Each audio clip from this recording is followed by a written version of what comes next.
Dear students, good morning. Dear students, as you all know that your chapter number 8 more on C++ is completed. And dear students, I hope you all understand very well chapter number 8 more on C++.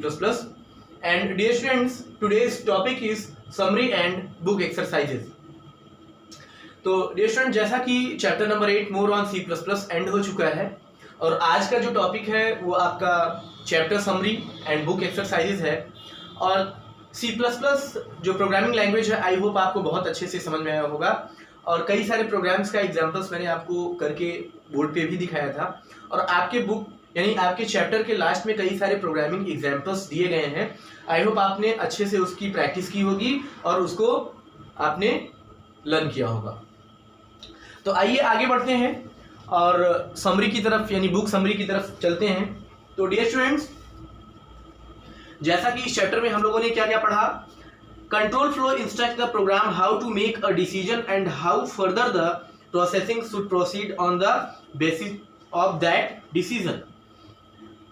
That means dear student, control flow आपको क्या क्या instruct करता है, यानी programme आपका कैसे run करेगा, उसका फ्लो क्या होगा, डिसीजन कैसा किस तरह का प्रोग्राम होगा, तो ये आपको कंट्रोल फ्लो इंडिकेट करता है। टोकन्स क्या होते हैं? Tokens are the smallest individual units in a program, यानी टोकन्स क्या होते हैं? सबसे छोटे और इंडिविजुअल यूनिट्स होते हैं आपके प्रोग्राम में। रिजर्व वर्ड क्या होते हैं? The reserve words in C plus plus are called keywords, यानी जो रिजर्व वर्ड होते हैं वही आपके क्या कहे जाते हैं? कीवर्ड बोले जाते हैं।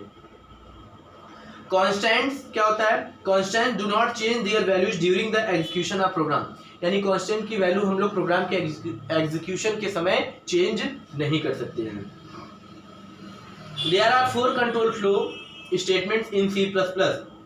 कौन कौन से होते हैं? इफ होता है, इफ एल्स होता है, नेस्टेड इफ होता है और स्विच केस होता है। तो ये आपके कंट्रोल फ्लो स्टेटमेंट्स होते हैं। डॉट एच जो एक्सटेंशन होता है वो किसके लिए होता है? हेडर फाइल्स के लिए होता है। Operators are special symbols that are applied on operands for specific purposes. Operands क्या होते हैं? वो ऑपरेटर के थ्रू अप्लाई किए जाते हैं स्पेसिफिक पर्पज के लिए, मैथमेटिकल एक्सप्रेशंस के लिए।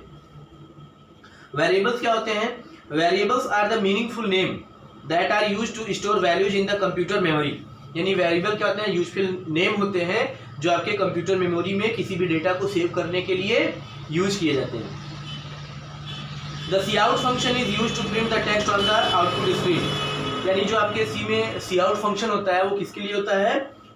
आउटपुट के लिए, यानी किसी चीज को प्रिंट करने के लिए, आउटपुट देने के लिए। और इसी तरह सी इन फंक्शन जो होता है वो किसी भी इनपुट को स्टोर करने के लिए यूज में लाया जाता है, सी आउट और सी इन। ओके, चलिए, तो ये था आपके चैप्टर का समरी, यानी ये टॉपिक्स हमने कवर किए इस चैप्टर में। आइए अब आगे बढ़ते हैं अपने बुक एक्सरसाइजेस की तरफ। तो बुक एक्सरसाइज में पहला जो क्वेश्चन है वो आपका है एमसीक्यू, यानी मल्टीपल चॉइस क्वेश्चंस।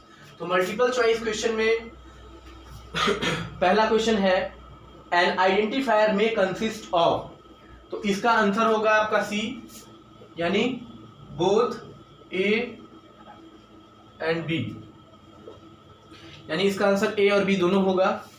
दूसरा क्वेश्चन है 5.19 is an example of a constant, तो इसका आंसर क्या होगा? बी, यानी फ्लोटिंग, तो ये फ्लोटिंग कांस्टेंट है।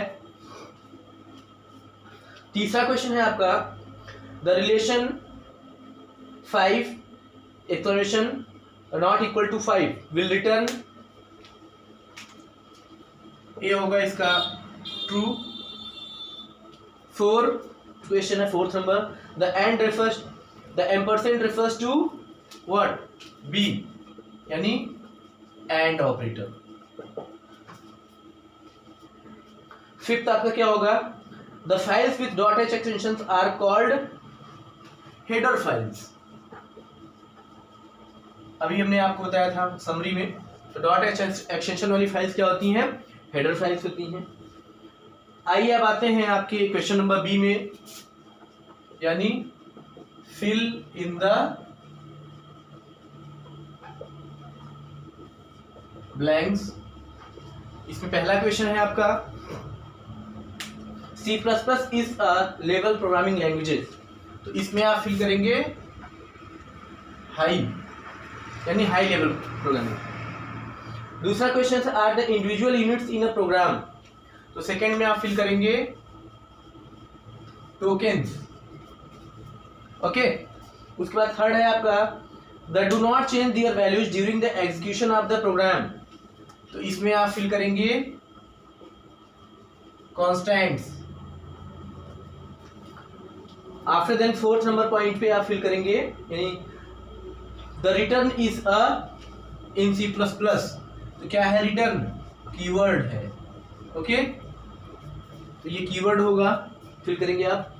आफ्टर देन फिफ्थ पॉइंट पे the operators that are used with the single operand are called, क्या कहलाता है, यूनरी। ठीक है, तो क्या फिल करेंगे, यूनरी ऑपरेटर्स।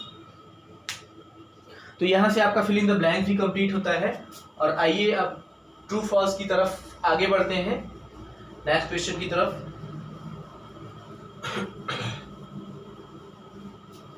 तो क्वेश्चन नंबर सी है आपका true oblique false.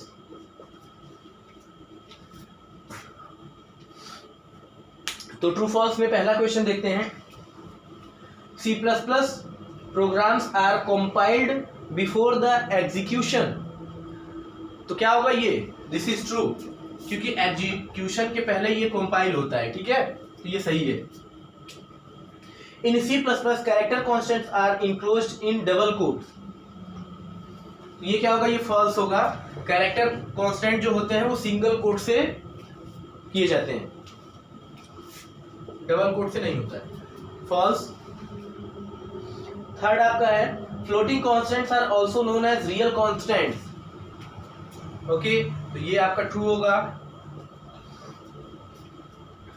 After then relational operators are used to combine one or more relational expressions, ये आपका फॉल्स होगा, क्योंकि ये कंपैरिजन के लिए यूज में आते हैं।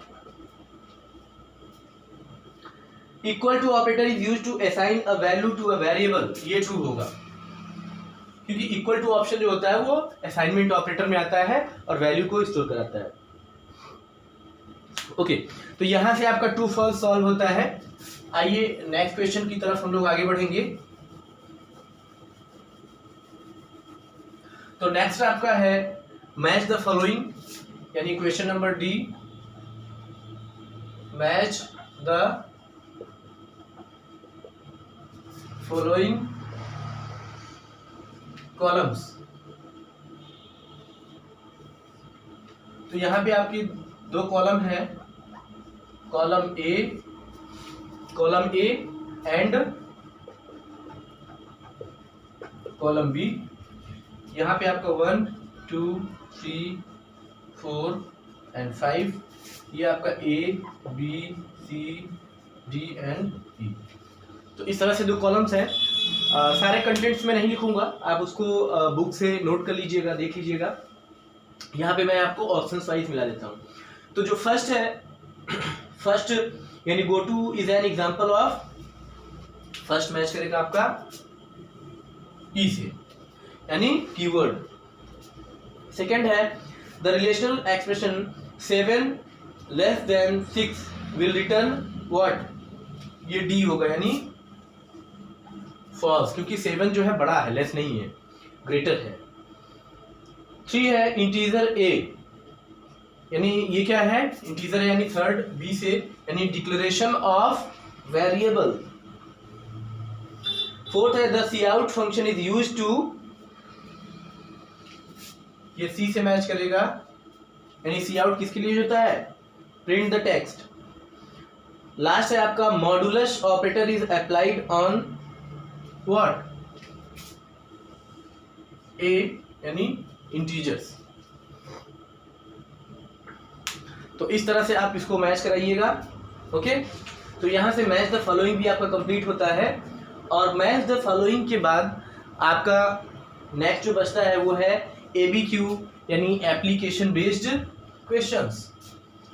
तो आइए हम लोग ABQ को भी सॉल्व कर लेते हैं, और ये आपकी इस चैप्टर का ये लास्ट एक्सरसाइज होगा ABQ, यानी क्वेश्चन F है ABQ, ठीक है। तो डियर स्टूडेंट, पहला ABQ का पहला क्वेश्चन है, Swati wants to declare an integer variable. Swati wants to declare an integer variable. Which data type should she use? यानी इंटीजर, स्वाति कोई स्टूडेंट है जो प्रोग्राम बना रही है और इंटीजर वेरिएबल डिक्लेयर करना चाहती है, तो कौन सा डेटा टाइप उसके लिए सूटेबल होगा। तो इंटीजर डिक्लेयर करने के लिए हम लोग क्या यूज करते हैं, INT, तो यही डेटा टाइप उसके लिए क्या होगा, सूटेबल होगा, INT data type. Okay, next question है आपका, Rohan wants the remainder on division of two integer values, which operator should he use. तो रोहन स्टूडेंट है जो कि प्रोग्राम बना रहा है और वो डिवीजन यानी नंबर्स का डिवीजन कर रहा है, उसको रिमाइंडर चाहिए होता है, तो वो कौन सा ऑपरेटर यूज करेगा, मॉडुलस ऑपरेटर, यानी जो आप लोग परसेंट बोलते हो, तो इसको प्रोग्रामिंग में मॉडुलस बोलते हैं। तो जब ये ऑपरेटर का आप यूज करोगे तो आपको उन नंबर्स का क्या मिल जाएगा, रिमाइंडर मिल जाएगा, यानी शेष जिसको बोलते हो आप। तो डियर स्टूडेंट्स, यहाँ से आपका बुक एक्सरसाइज कंप्लीट होता है। ओके, यहाँ से बुक एक्सरसाइजेस कंप्लीट होते हैं। और आइए आज का हम लोग होमवर्क देख लेते हैं।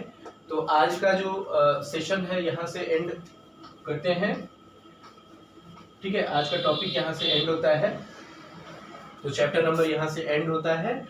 और चैप्टर नंबर 8 आज का एक्सरसाइज जो है आपको समरी लर्न करना है और बुक एक्सरसाइजेस जो हैं फिल करने हैं। तो होमवर्क है आपके लिए,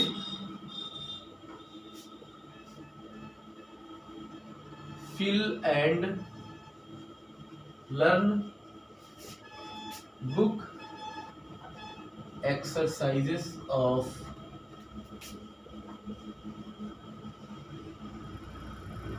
chapter number 8 and also learn summary of the chapter। तो ये होमवर्क है आपका, fill and learn book exercise of chapter number 8 and also learn summary of the chapter. Dear students, आज का वीडियो हम लोग यहाँ से एंड करते हैं। आई होप सारे टॉपिक्स आपको बहुत अच्छे से समझ में आए होंगे। देन इसी के साथ थैंक यू क्लास।